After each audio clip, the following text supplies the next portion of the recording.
Boa noite, gente boa. Boa noite. A graça e a paz de Jesus. Amém. Que alegria podermos estar juntos aqui nesse tempo, nessa sexta-feira, reunidos como igreja, como família do Senhor, para celebrarmos esse doce e precioso nome de Jesus. É só por Ele que tudo isso faz sentido. É só por Ele que certamente você saiu da sua casa para fazer um sextou de verdade, sabe? Aquele sextou que vale a pena, não é verdade? Pastor Marcelo, muito obrigado, desde já, pela confiança. Pastor Samuel, pela cordialidade em nos receber. Que Deus abençoe a vida de vocês, que Deus abençoe a Igreja Batista em Mata da Praia, com as ricas bênçãos do céu. Nós queremos mesmo aqui, eu e Mariana, sermos um canal precioso da graça de Deus sobre o seu coração, sobre a sua família. Nós viemos de Belo Horizonte hoje, e lá em Belo Horizonte está mais ou menos assim, 50% está resfriado ou gripado, e os outros 50% estão com sinusite ou rinite. Então, nós também estamos nessa vibe. E para mostrar a nossa diferença, antes de sair de lá, eu tomei um Diprospan. E a Mariana tomou um chá de melagrião para ver se adiantava. Né? Para ver quanto que a gente já pensa diferente, mas a gente caminha junto, porque a gente escolheu entender que o melhor é ser família para a glória de Deus. Nós estamos juntos há... Boa noite. Nós estamos juntos há 18 anos, como uma família instituída como casal, há quase 20 anos juntos já, apesar da cara de 15, né, gente? Há de quem discordar, né? Nós temos 2 filhotes, que são frutos de uma intervenção divina e de um cuidado de Deus com a nossa vida, o Miguel com 15 anos, o Theo com 11, que assim como o pai e a mãe, são muito diferentes. Desde a fisionomia até a personalidade, e eu tenho entendido que isso é um privilégio muito grande. É onde Deus tem nos dado a oportunidade de desenvolver vários pedacinhos, né, do fruto do Espírito, aí, várias manifestações, aprendendo com cada um e a sua forma diferente de ser. Porque Deus é muito criativo, não é verdade, gente? Gente, vocês acreditam, nós fomos pregar, pastor Marcelo, na Vila Preá, no Ceará. E a caminho de um portal que o pastor quis nos levar para conhecer, eu conheci uma flor que é quadrada. Eu falei, poxa vida, quadrada. Deus podia ter feito elas todas iguais, mas olha como Ele é criativo. E Ele nos fez assim, diferentes, porque Ele entendia que essa diferença era importante. Hoje a gente começa uma série de mensagens, de conversa a respeito da família.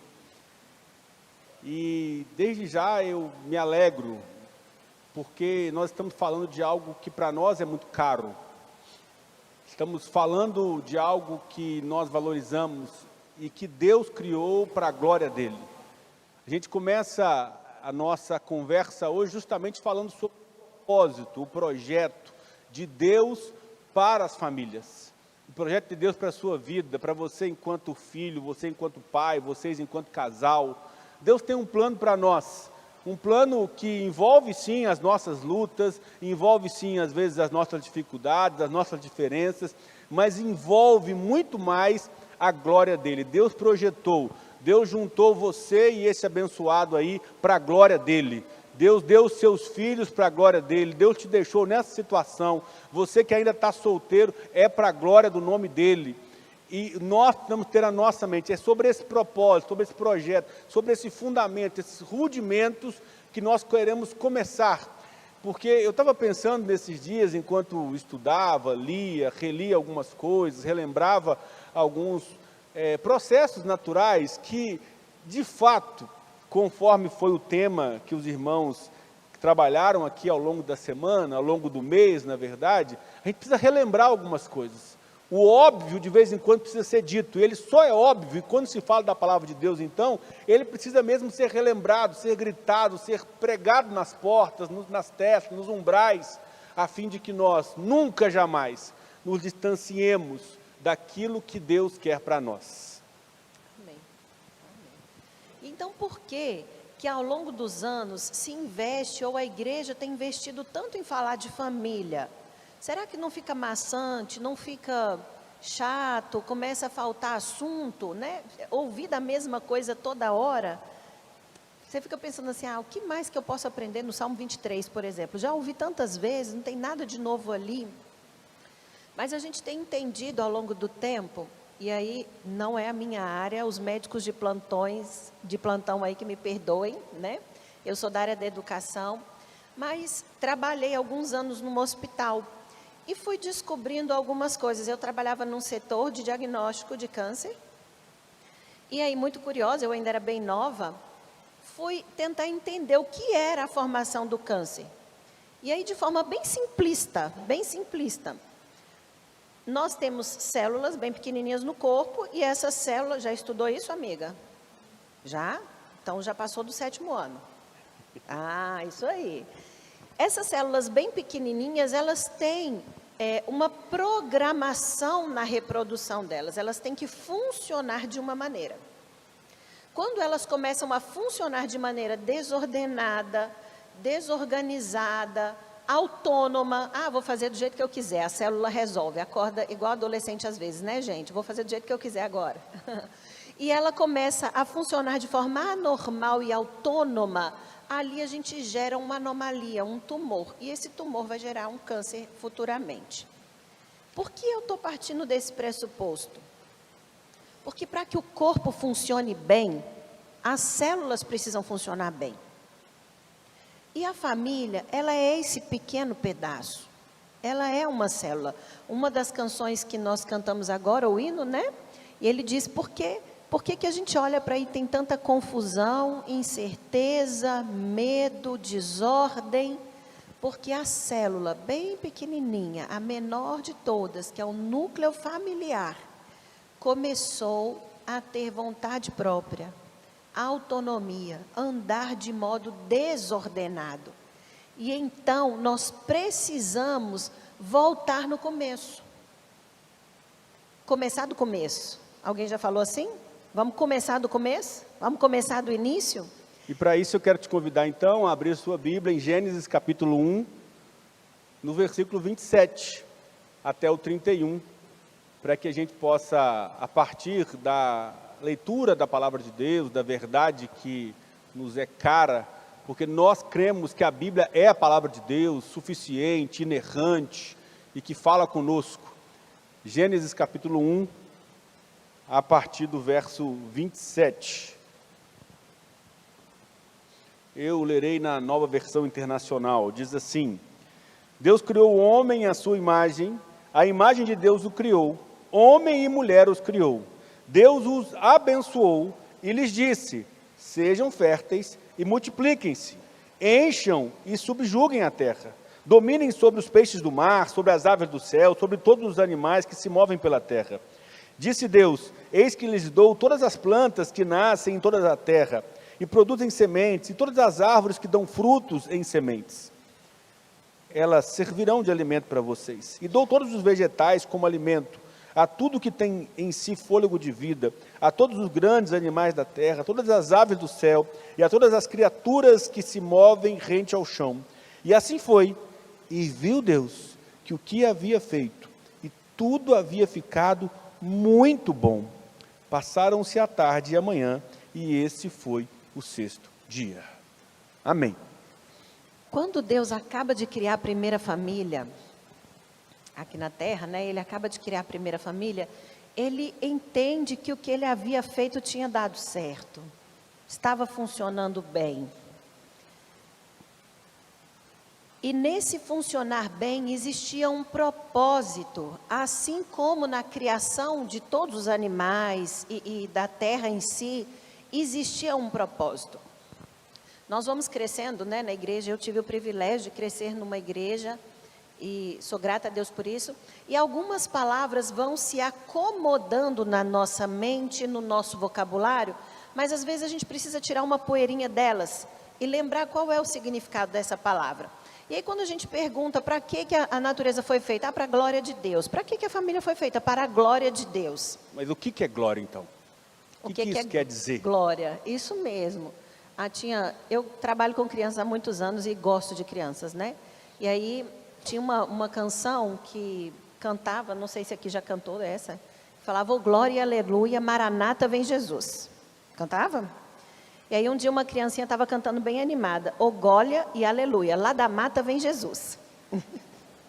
Na cabecinha dele, não eram muitas palavras desconhecidas, né, gente? Brincadeiras à parte, o que é glória? Glória é grandeza. É uma qualidade de algo muito maior do que se espera. É uma qualidade extraordinária. Quando eu traduzo essa palavra de glória de um modo mais palatável para a gente, para que uma criança também entenda, a nossa família, ela nasce para que as pessoas olhem para ela e descubram as qualidades extraordinárias de quem criou. Vocês são contemplativos? Mais uma diferença do casal aqui. É muito engraçado, né, gente? Vocês vão acabar conhecendo umas histórias nossas aí esses dias. Nós fomos a São Paulo num museu, estávamos eu e um amigo de anos, filho, cadê o pastor Samuel? Filho da Marcinélia, do pastor Lélio, que Samuel conheceu, né? E estávamos eu e Lúdia, esse amigo, observando cada detalhe do museu. A esposa dele, Danilo, andando. Ai, gente, está demorando demais. Vamos rápido. Quando a gente para contemplar, para observar o que Deus faz, Ele é detalhista, Ele é cuidadoso, Ele é zeloso. E o objetivo dele é que quando as pessoas olhassem para a nossa família, ou quando as pessoas olham para a nossa família, que elas enxerguem as qualidades extraordinárias, não que existem em nós, mas que existe no Criador da nossa família. A nossa família, então, existe para sinalizar, para mostrar, para apontar quem é o Criador dela. E aí uma pergunta que me vem diante dessa exposição é: por que a minha família, a sua família, nós família enquanto igreja, porque a gente gosta muito de dizer que nós somos família espiritual, e é muito bom estar num ambiente acolhedor como esse, igreja, por que nós temos errado, falhado? Por que a gente não tem conseguido ser esse lugar, esse ambiente amoroso, cuidadoso, zeloso, que revela então a glória de Deus? Por que em nós não é claro, latente, o mandato de Jesus que nos convida a amar uns aos outros, porque se nós amarmos uns aos outros, as pessoas veriam que nós somos filhos de Deus. Por que a gente não consegue colocar isso na plena, maravilhosa essência? Ou talvez, por que nós não conseguimos fazer isso como de fato deveríamos fazer? E eu tenho uma sugestão para nós nessa noite. A sugestão se dá no fato de que nós, enquanto família, temos baseado a construção, a concepção cultural, sociológica, as nossas conversas em volta da mesa, os programas que entram na nossa casa, o que vimos, ouvimos, em verdades. E a gente até escreveu em verdade aqui, porque na verdade a gente queria dizer, nós temos baseado a nossa vida em mentiras. Nós temos dado ouvidos ao pai da mentira. Isso acontece, por exemplo, quando a gente volta lá em Gênesis 3. Quando a gente põe o nosso olhar, a nossa leitura, a nossa observação para esse texto. E a gente tem ali uma cena clara do intento de Satanás, do inimigo das nossas almas, em destruir, em quebrar, em jogar por terra esse plano inicial, divino, maravilhoso, que era para ser os nossos lares. Porque, cá para nós, eu espero que isso não aconteça aqui, quando a gente vai para a nossa casa, depois da gente sai daqui, a gente sabe que não é essa maravilha toda. A gente sabe que de vez em quando o feijão queima, o arroz azeda, o leite derrama, e quiçá que fossem só esses problemas. A gente sabe que o filho às vezes não é tudo aquilo que a gente sonha, que a esposa não é tudo aquilo que projetamos, que o marido de Deus que nós sonhamos, nem tão de Deus é assim como parece ser aqui nesse lugar. Nós damos lugar, damos vazão para as mentiras que muitas vezes nós ouvimos desse mundo. Com base nessa mentira, o inimigo das nossas almas convenceu o primeiro casal, a primeira família, quando ele disse: você será como Deus, conhecedor do bem e do mal. E naquele momento, aquela família foi enredada por aquela falácia, por aquele engodo. E não diferente, hoje, muitas vezes, nós damos lugares a isso em coisas que parecem ser simples, em conversas desnecessárias, que acabam entrando na nossa mente, no nosso coração, na nossa prática e na forma como nós tratamos uns aos outros, tratamos os nossos filhos, tratamos os nossos irmãos. Mentiras que começam a fazer parte da vida de quem deveria crer na verdade de Deus. É preciso que a gente fique atento a isso. E parece que a gente está muito seguro em algumas verdades. Mas vamos ficar atentos e vamos ver se vocês nunca passaram por isso. Todo ambiente, ele nos forma. Todo ambiente, qualquer ambiente. O ambiente, quando a gente chega e tem muita bagunça, muita sujeira, muita desordem, a gente não se sente bem, não é verdade? Você chega num ambiente limpinho, organizado, você se sente melhor. Ok até aqui? Quem nunca ouviu isso? Eu vou me casar para ser feliz. Nós não somos uma família, não. Nós ainda não temos filho. Você é uma família. União de um homem e uma mulher é uma família. Ainda que os filhos depois possam vir ou não completar essa família. Bobo, a maioria de casamento é infeliz mesmo, vai passando com o tempo, vira aquela mulher resmungona, aquele marido enjoado, murmurador. Então vai rompendo. Mas não é um casamento feliz, vai vivendo. Outras mentiras são, todo adolescente é problema, é assim mesmo. Larga para lá esse menino enjoado, que só sabe comer 3 pratos de arroz com feijão, 2 pedaços de bife, que os meninos que comem, não é verdade, gente? É só lá em casa que é assim? Parece que tem um devorador no estrambo dos meninos, não é? Todo adolescente é problema, larga isso para lá, bobo. Entregue-se na mão de Deus, que é um bom caminho que você tem que fazer mesmo. Mas não como desistência. Mas não como alguém que desista. Outra mentira, toda sogra é chata. Isso é mentira, não é verdade? A sua sogra é ótima. A minha sogra é melhor. maravilhosa. A sogra da minha esposa, então, é exponencial. Que mulher! Mas são mentiras que parecem ser bobas, que a gente dá risada delas. Todo homem trai. Não confia em homem, não. Homem nenhum presta. Toda mulher é mandona. Mentira absurda, gente. Não é verdade? Eu acho um absurdo essa mentira. Mas fato é que essas mentiras sociais, elas começam a fazer parte do dia a dia e de repente elas vão se tornando uma verdade dentro de nós. E isso é um perigo. Porque nós estamos vivendo uma geração agora em que muitos não querem se tornar família. Sabia disso, pastor Samuel?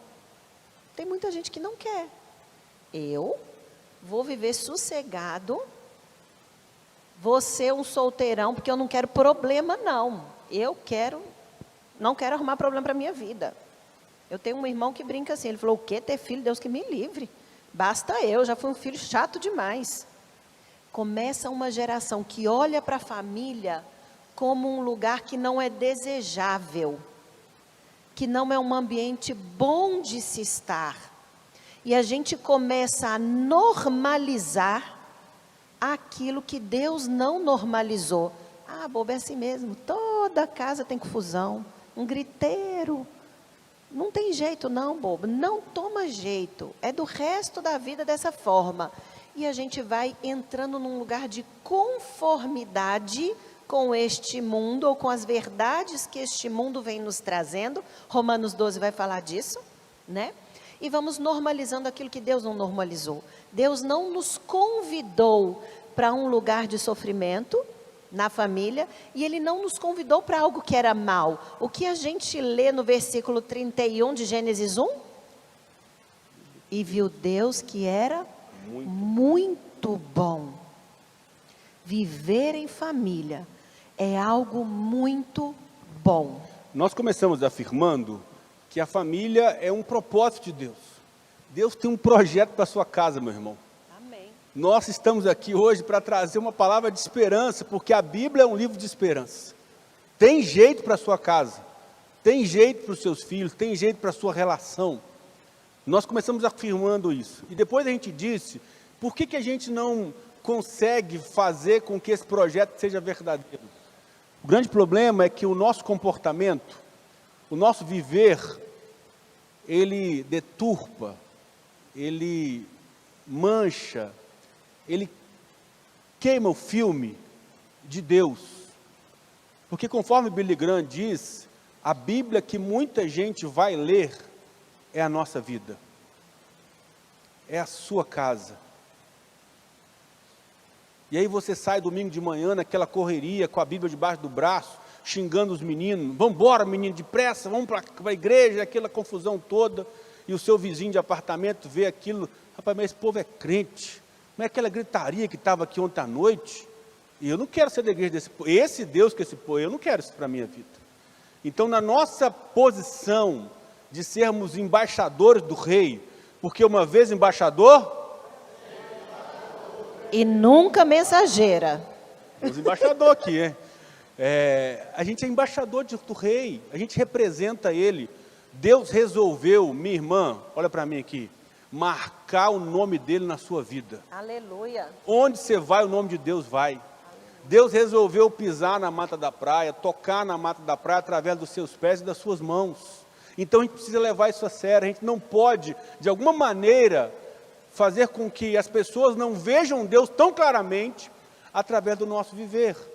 E aí não adianta a gente cantar a plenos pulmões, porque Ele vive e posso crer no amanhã, se nós não vivemos o que a palavra de Deus nos orienta a viver. Fica muito verborrágico, fica muito blá blá blá. O meu convite então é que se Deus tem um projeto para a família, e nós somos os responsáveis, isso mesmo, Deus, na sua sabedoria, resolveu usar a minha casa, a sua casa, para mostrá-lo para esse tempo. Nós precisamos fazê-lo com seriedade, com amor, com serviço, com cuidado, com acolhimento e vivendo segundo os conselhos da palavra de Deus. Meus queridos, vocês chegaram a pensar que igreja, instituição, vai aparecer só lá no Novo Testamento? Antes disso, a revelação de Deus era através de família. Quem Deus chama? Ele chama Abraão, Sara, e fala assim, eu vou fazer de você uma grande nação. O primeiro flamenguista, uma grande nação, não é verdade? Farei de você uma grande nação, e eu vou abençoar aqueles que estiverem com você. Deus, Ele chama famílias, Ele convida famílias. E eu tenho aprendido uma coisa, nesse tempo de muitas fake news, que toda mentira que é plantada no nosso coração, nós não combatemos só tentando tirar. Alguém aqui já sofreu fazendo dieta? Lá em casa é um sofrimento constante. Toda segunda-feira de manhã eu começo a dieta. E irmãos. toda terça-noite acaba também. Terça não, é quarta, dia de jogo, a dieta acaba. Mas você já tentou ficar assim, eu não vou comer, eu não vou comer, eu não vou comer esse doce, eu não vou comer esse doce, eu não vou comer esse doce. De repente, comi o doce. Então eu não combato uma mentira reforçando uma mentira. Eu combato mentira plantando verdades no coração. Eu troco. Ah, todo adolescente é problemático. Não, lá em casa não, meu filho é uma bênção. A gente tem uma mania de falar os defeitos, né?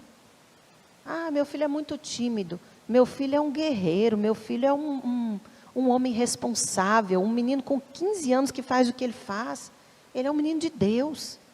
Ah, meu marido é um excelente cozinheiro. Glória a Deus por isso, né, gente? Nós precisamos aprender a falar coisas boas e verdades. Você precisa olhar para a sua bênção que está do seu lado aí, meu irmão, e dizer umas coisas boas dela. De repente não está essas grandes coisas, mas profetiza em nome de Jesus, né? Vai que... Né? Mas a gente precisa, irmãos, de fato, substituir mentiras que vêm na nossa mente por verdades que a palavra de Deus nos ensina, por valores eternos. Presta atenção aqui, irmão, nós estamos falando de eternidade. Aleluia. O que nós estamos semeando aqui, conforme a gente acabou de cantar, vai durar a eternidade. E naquele grande dia, vai ter valido a pena cada sacrifício, cada oração, vai ter valido a pena o fato de Jesus ter te encontrado, de você ter encontrado Jesus, mas você não pode deixar que as mentiras tomem conta da sua mente e do seu coração, você precisa guerrear contra elas com a verdade da palavra de Deus. E aí eu queria pensar rapidamente no capítulo 3, você pode só correr o olho aí na sua Bíblia, porque essa história é bem conhecida. Quando Satanás vai tentar Eva, ele não inventa uma mentira, mas ele distorce uma verdade. Ah, então vocês não podem comer do fruto da árvore. Ah, sim, é porque vocês vão se tornar como Deus, conhecedores do bem e do mal. A grande preocupação do Eterno não é dizer para a gente ou revelar a nós as capacidades dele. Senão Jesus teria vindo ao mundo com uma varinha de condão igual Harry Potter. Quem aí já viu Harry Potter? Estou vendo aqui. Isso aí. Ia vir com uma varinha leviosa, né? Ele ia falar assim na hora de ressuscitar Lázaro, pedra, e quebra a pedra. Ele não veio para expor poderes, para expor o que ele era capaz de fazer. Ele veio revelar quem ele é. Quem ele é. Agora eu quero ver se a igreja está preparada. Prova dos 9. Cadê o ministro de música? Está aí. E quem ele é? 3 palavrinhas só. Eu aprendi de cor. Estão preparados? Ele é essencialmente amor. Na nossa casa, não é sobre quanto Danilo sabe, ou quais qualidades ele tenha, mas o quanto ele ama. O quanto o amor de Cristo revelado nele deságua na nossa casa. Não é sobre o que eu sei fazer ou não sei fazer, ou quais qualidades eu tenha. É sobre quem Deus é na minha vida, que consegue desaguar na vida da minha família. Então, se a família é para revelar a glória de Deus, se a sua casa, e tenha ela hoje qual formação tiver, né, desde que seja um homem e uma mulher com os filhos, né, tenha essa formação bíblica, porque é dessa forma que Deus se revela. Eu não consigo revelar um Deus que eu não conheço. Eu posso passar aqui horas descrevendo a Mariana, o Miguel, o Theo. Eu posso falar da minha mãe durante algum tempo. Eu até conseguiria, por alguns minutos, discorrer algumas qualidades do pastor Samuel, mas seria muito menos, porque eu não conheço de fato. Foi a primeira vez que eu o vi, e embora a impressão tenha sido ótima, eu não tenho condição de falar sobre ele. Então eu não consigo mostrar a Deus se eu não o conheço. E como é que eu conheço Deus? Tendo um relacionamento com Ele. Você está aqui e eu louvo a Deus demais pela sua vida. Você fez a melhor escolha para essa noite. Isso prova o seu interesse. Isso prova o quanto você de fato quer fazer com que isso dê certo. E você precisa continuar mergulhando profundamente nesse Deus. Para quê? Para que através da sua vida, santo homem de Deus, presta atenção aqui, para que através da sua vida, as pessoas vejam Cristo. Para da maneira que você ama a sua esposa, a forma como você cuida dela, a forma como você educa os seus filhos, as pessoas enxerguem a graça de Cristo. Para que quando o seu filho levar um coleguinha da escola lá, para um lanche, para um almoço, eles perceberem que na sua casa tem um trem diferente. Deixa eu explicar o que é trem, né? Tem um Espírito Santo de Deus. Tem a marca de Cristo na sua casa. E se isso está distante, louvado seja Deus, hoje é dia de recomeçar essa história. Hoje é dia de você agarrar com Jesus e dizer: Senhor, eu quero estar pertinho do Senhor. A minha casa quer ser essa agência missionária que revela a glória de Deus. Eu quero conhecer o Senhor e prosseguir em conhecê-lo. Eu quero estar perto de Deus, porque o Senhor escolheu eu enquanto pai, eu enquanto mulher, eu enquanto filho, enquanto avô, enquanto avó, enquanto tia, para refletirmos a graça e a glória de Deus. E a questão familiar, ela é tão profunda, que Deus, ao longo da história e dos registros bíblicos, por várias vezes, Ele escolhe metáforas que são familiares. Papais, me perdoem a comparação aqui. E nós precisamos sim, como vocês cantaram, de homens fortes, leais, que escolham trabalhar. Mas quando a gente vai falar de acolhimento, a gente pensa em quem? Na mãe. E aí o Senhor fala, ainda que uma mãe que amamenta, esqueça do seu filho, eu todavia não me esquecerei de ti. Aleluia. Ele usa uma relação familiar para dizer do quanto ele é confiável. Porque a gente pensa, em exceções vão acontecer isso aí, né, gente? Mas ainda que ele usa uma figura materna para dizer, eu sou alguém confiável, presente, você pode contar comigo, eu não vou te esquecer.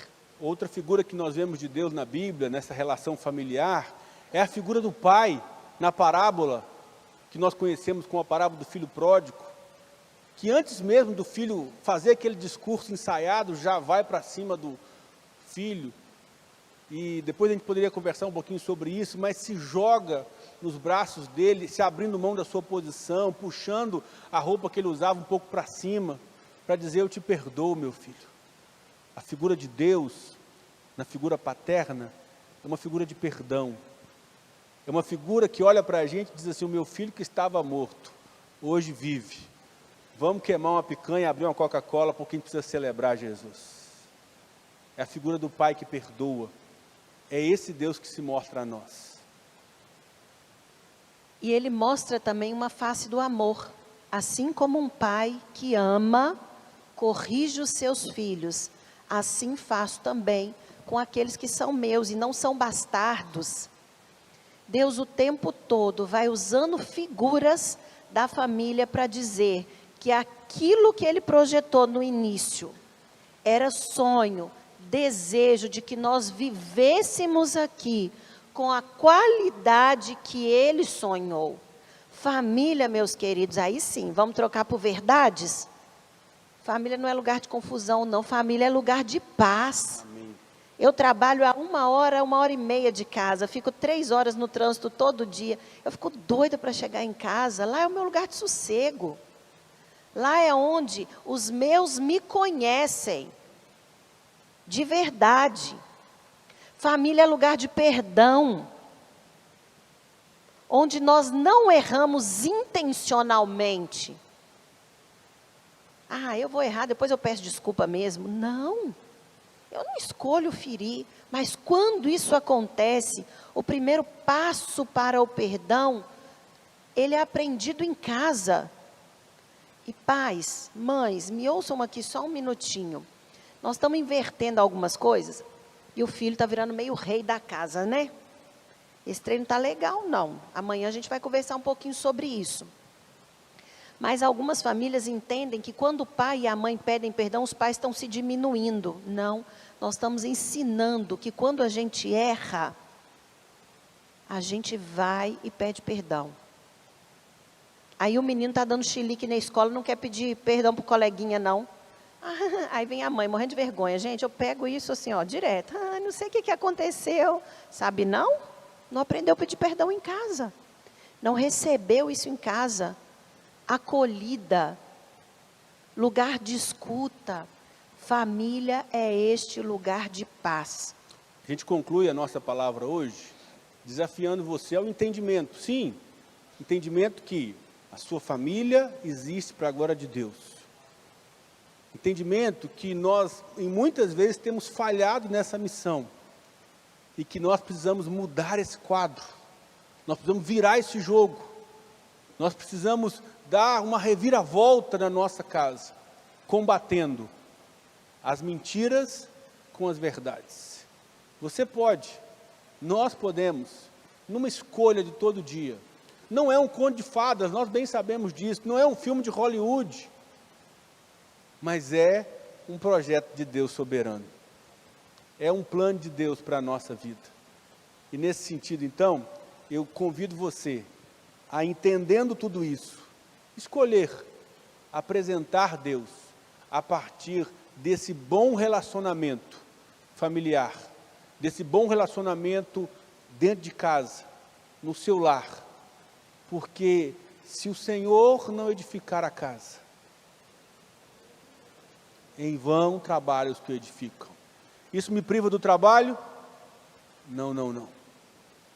Mas me dá uma certeza de que eu posso descansar nos braços daquele que tem um projeto para a minha vida. Nós queremos orar pela sua vida, orar pela sua família, com a certeza de que Deus tem redenção para a nossa casa. Amém. Deus tem um projeto, tem misericórdia, tem graça para a nossa família.